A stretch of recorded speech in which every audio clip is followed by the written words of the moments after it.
জানো, আমি প্রথমবার এমডিএ বোর্ডে কিছু আঁকার চেষ্টা করছি।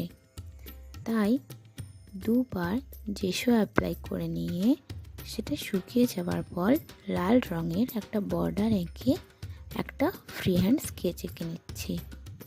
এই ফ্রি হ্যান্ড স্কেচটা আসলে আমি পিন্টারেস্টের রেফারেন্সে পেয়েছি। আমার বোন আসলে আমাকে বাদ দিতে কিছু এমডিএ বোর্ড, জেসো, বার্নিশ আরও বেশ কয়েকটা আঁকার জিনিস গিফট করেছে। তাই ওর যেহেতু নাচ খুব পছন্দ, তাই ক্লাসিক্যাল ডান্স ফর্মের উপরেই আমি একটা কিছু আঁকার জন্য খুঁজছিলাম। এরপরে গুগলের সাহায্য নিয়ে আমি এই ছবিটা রেফারেন্স হিসাবে খুঁজে পেয়েছি।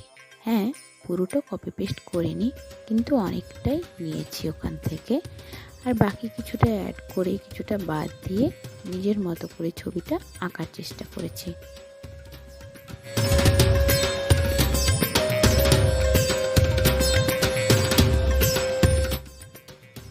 পুরোটা ব্যাকগ্রাউন্ড হয়ে যাওয়ার পরে ফিঙ্গার দিয়ে আমি পায়ের কালারটা ব্লেন্ড করে নিয়ে ওর চারিদিকে একটা ব্রাউন কালারের বর্ডার দিয়ে সেটাও ব্লেন্ড করে নিয়ে একটু ডিটেলিং অ্যাড করেছি।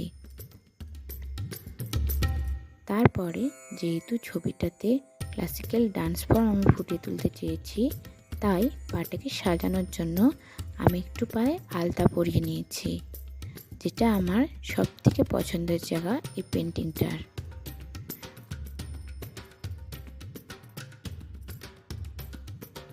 আলতা পরানো হয়ে গেলে ঘুঙুরটাকে গোল্ডেন কালার দিয়ে পুরোটা অ্যাপ্লাই করে তারপরে কিছু ডিটেল অ্যাড করার জন্য আর দড়িটাকে ফুটিয়ে তোলার জন্য আমি ব্রাউন কালার অ্যাপ্লাই করেছি।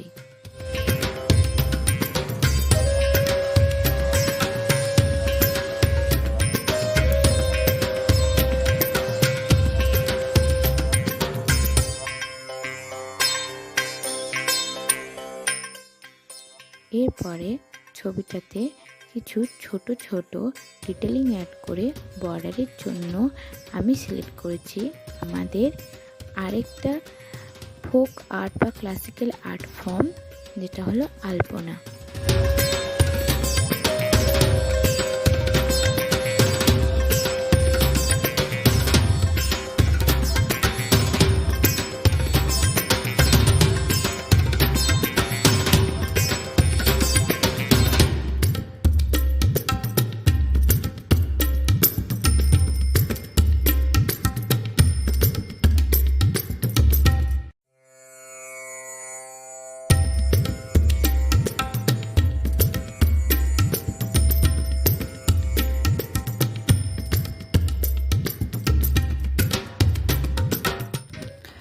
এরপরে একটু হোয়াইট আর রেড মানে পিঙ্ক কালার অ্যাড করে আমি নেলসগুলো কমপ্লিট করে নিয়েছি।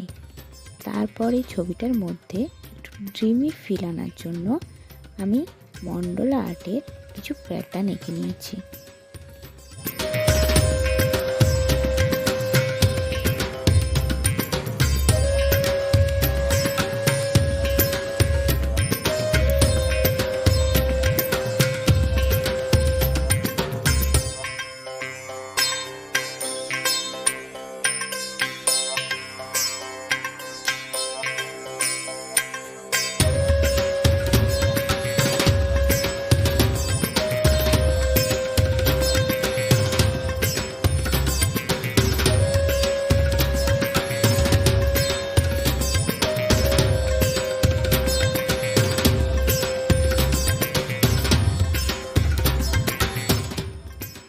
ও হ্যাঁ, তোমাদের একটা কথা বলতে ভুলে গেছি, সেটা হলো এই কাজগুলো কালো কালার দিয়ে করতে আমার একটু অসুবিধা হতো বলে আমি পার্মানেন্ট ডিবিটি মার্কার ইউজ করেছি।